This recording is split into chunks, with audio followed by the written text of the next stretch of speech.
Hello everyone, my name is Brad Clark and welcome back. Today we're going to be reviewing a animated movie this time. That's right, we're back into the animation department again. This time we're going to be talking about a classic that came out last year actually, Flow. Now this movie was a Latvian, French, and Belgian film which released again last year. And the most interesting thing about the movie for me, besides the whole movie itself, is that the fact it was actually made on Blender. And Blender is a free to use software for animation, game development. And as somebody who's used Unreal 4 specifically for class, I can tell you it's very taxing and tedious having used it myself, as it requires a lot of patience. I have so much more respect for game developers, except Yandere Dev, for obvious reasons. But anyways, the plot's very simple, kind of like Noah's Ark. A cat joins on a ship because the world's flooding, and on the boat is a lemur, a capybara, a dog, and a bird. And they travel around the area,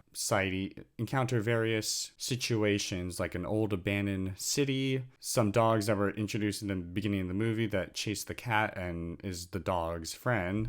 And the cat slowly learns to swim in the water, perhaps like a fish, to catch the fish. And the chemistry of the character really grows in this movie.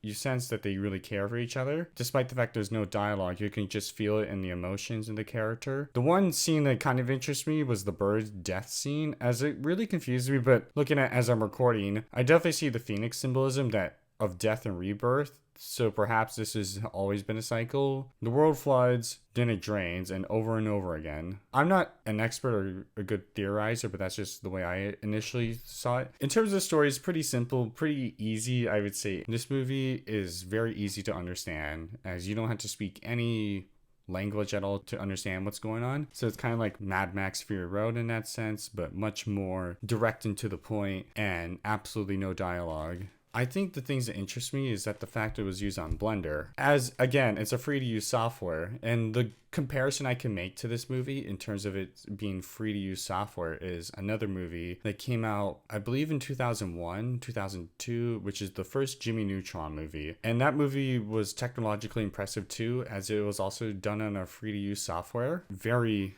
impressive for the time. And this movie was also very impressive and actually got into the Crichton collection, which surprised me, as that's like the library of the greatest hits of all time in terms of movies, from what I understand. You can do your own research into it. This movie was very good and revolutionary for what it was. And it shows that you don't have to be a multi-million-dollar studio to be able to produce good animation at all. You can use anything that's right in front of you, whether it's Blender, Unity, or Unreal. But with Unreal, you have to give them a cut regardless. But anyways, this movie was very good, and my only criticism of the movie is, given its Blender, I'm going to be a little bit harsher with it, but there were some times it felt a little bit too bright.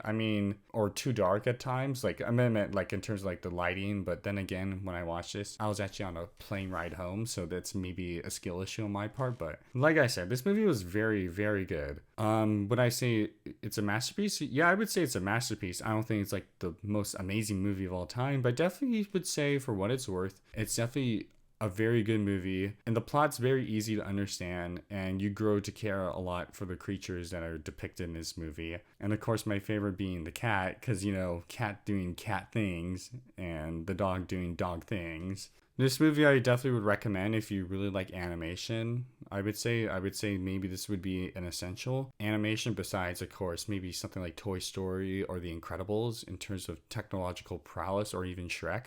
But what would I rate this movie? It's hard to say, but I'd probably give this movie a solid 8.5 out of 10. My minor criticisms in terms of the animation and perhaps lack of dialogue nicked it down a few points. Also, some of the symbolism was a little bit hard to understand, at least for a casual viewer who knew almost nothing going in. After thinking about it, it's actually a lot deeper than I think most people give credit for. And this is definitely one of the few movies I definitely would recommend for people to watch. But what would you rate this movie? Let me know down in the comments down below. And I hope to see you soon.